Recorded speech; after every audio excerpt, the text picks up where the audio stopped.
A continuación se les va a exponer sobre el síndrome de dificultad respiratoria. Los representantes de este grupo son Raquel Sofía Royave Toscano y mi persona María Angélica Macea Arrieta. Contenido. Vamos a tomar los siguientes parámetros a explicar. Definición, principio bioquímico, componente genético, afectaciones bioquímicas, complicaciones y enfermedades derivadas, fisiopatología, grupos poblacionales y heterarios susceptibles y tratamiento.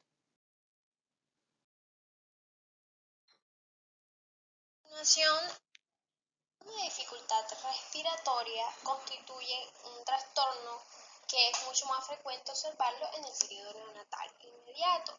Entonces, hablamos de síndrome de dificultad respiratoria cuando contamos con la presencia de taquipnea, retracción y quejido en las primeras horas de vida del paciente. Ahora, la inmadurez del pulmón pues no se debe solamente a un problema bioquímico, sino también a un problema morfológico y funcional, puesto que además de un déficit de surfactante pulmonar, estamos hablando sobre un pulmón que aún no se ha terminado de desarrollar. Ahora, hablar del surfactante pulmonar es muy importante porque la disminución o alteración del surfactante permite o nos lleva a un colapso alveolar luego de la primera inspiración. Hablamos de un componente genético, puesto que se ha identificado una variante genética del receptor del factor del crecimiento endotelial vascular. Este es FLT1, como un nuevo gen de susceptibilidad del síndrome de diestre respiratorio, del síndrome que hemos estado hablando.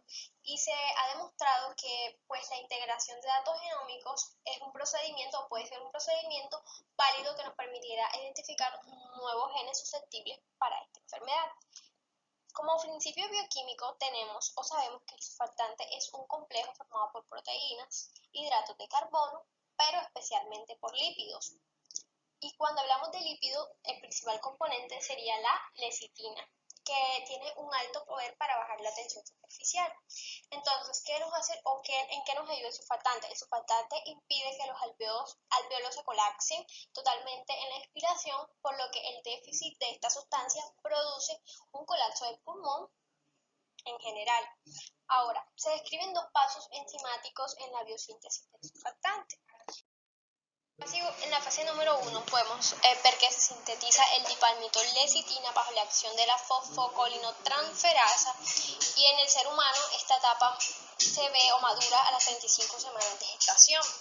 En la fase número 2 se origina un producto activo que es el palmitol-miristol-lecitina bajo la acción de una metiltransferasa. Esta reacción se identifica desde las 22 a las 24 semanas de gestación y se completa al término de la gestación, constituyendo al final la mitad del surfactante, pues esta sustancia permite la sobrevida del prematuro después de las 24 semanas, siempre que al nacer se sintetice rápidamente la mayor cantidad de las sustancias tensoactivas. Entonces, el síndrome de dificultad respiratoria, por lo tanto, sería la consecuencia directa de la inmadurez pulmonar, desencadenando por los factores que interfieren en la síntesis rápida del surfactante en el momento del nacimiento como tal. La incidencia del síndrome de dificultad respiratoria predomina en el sexo masculino, también cuando se tiene un recién nacido con bajo peso. Además de eso, la frecuencia aumenta en los niños que nacen por cesárea, puesto que en el parto fisiológico o natural se estimula la secreción de corticoides que tienen una acción que acelera la maduración pulmonar. También se presenta en recién nacidos de madres diabéticas o madres dependientes de insulina con un mal control metabólico debido a la acción competitiva entre la insulina del feto y los corticoides a nivel de las células del epitelio alveolar, o por la escasa disponibilidad en el pulmón de adecuados depósitos de glucógeno, que es un elemento muy necesario como sustrato en la formación del surfactante.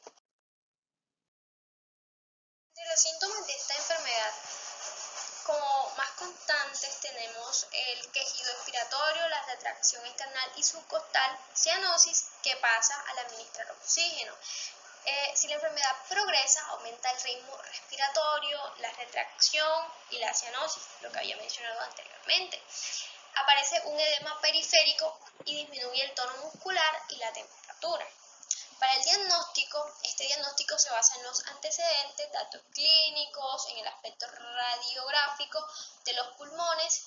Si bien sabemos que la radiografía puede no reflejar la intensidad de la afectación pulmonar, sobre todo cuando el neonato recibe asistencia respiratoria inmediata, entonces hay que valorar la presencia de complicaciones como enfisema intersticial, neumotórax o con el tiempo evolución a una enfermedad pulmonar crónica o peor. Como tratamiento contamos con oxigenoterapia que se pueden aplicar mediante diversos dispositivos, entre ellos tenemos carpa, mascarilla o piezas nasales. También contamos con asistencia respiratoria y en este caso los ventiladores más empleados son los de flujo continuo, que son ciclados por un tiempo y que tienen un límite de presión. También contamos con la administración traqueal del surfactante exógeno, que es el tratamiento que hasta ahora ha sido mejor evaluado en el cuidado neonatal, que lo que hace es producir una rápida mejoría de la oxigenación y de la función pulmonar, aumentando la distensibilidad pulmonar, lo que supone una disminución de las necesidades de oxígeno y del soporte ventilatorio. Contamos con termorregulación, que es muy importante porque nos permite mantener la temperatura corporal del neonato, del niño, ya que el frío lo que hace o lo que genera es una entrega de noripinefrina que produce vasoconstricción pulmonar, disminución de la presión parcial de oxígeno, aumento de los ácidos grasos que van a empezar a competir con los aniones como la bilirrubina en su unión con la albumina, y pues sabemos que para el consumo de oxígeno sea mínimo, que es lo que estamos necesitando en este caso, hay que mantener un ambiente térmico neutral. Y pues ya. Bueno, afectaciones bioquímicas, complicaciones y enfermedades derivadas. Tenemos que las patologías asociadas vienen a causa de la enfermedad que es el síndrome de dificultad respiratoria. Ahora bien, tenemos que una cianosis es producida por una hipoxemia, que viene dada por alteraciones de ventilación y perfusión debido a la retención de dióxido de carbono. Recordemos que la cianosis es el tono azul que se da por falta de oxígeno, es decir, hipoxemia, y que al retenerse dióxido de carbono, esto no va a salir como debe y se produce la hipoventilación alveolar.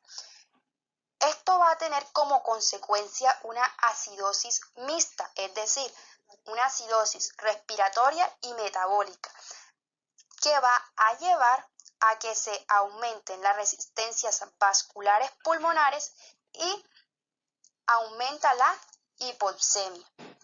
Ahora bien, hablamos que las reservas de glucosa se van a agotar, una hipoglucemia. Esto pasa porque hay un intenso trabajo de los músculos respiratorios y en el recién nacido hay poca grasa. También se asocia a la hipocalcemia porque se estimula la producción de calcitonina, haciendo de que la excreción de calcio por el riñón sea mayor. Bien, fisiopatología. Vemos que esta enfermedad se debe a un déficit de surfactante a nivel de ¿dónde? Del epitelio alveolar. Este surfactante tiene como función principal la reducción de la tensión superficial y permite la dilatación adecuada de los alvéolos, con el fin de evitar el colapso. La producción de surfactante disminuye por factores como el frío, una acidosis, una hipovolemia, una hipotermia, una hipoglucemia, una hipoxemia, diabetes mellitus o asfixias, como lo podemos ver en esta diapositiva. Bien, se dice que los recién nacidos pueden presentar un edema pulmonar. ¿Qué es un edema pulmonar? Es una acumulación de agua y soluto en los espacios alveolares. Al haber esta acumulación se excede la capacidad del intersticio y entonces este líquido va a ir a los alvéolos, congestionando al pulmón y haciendo que se distiendan y así afectando al intercambio gaseoso.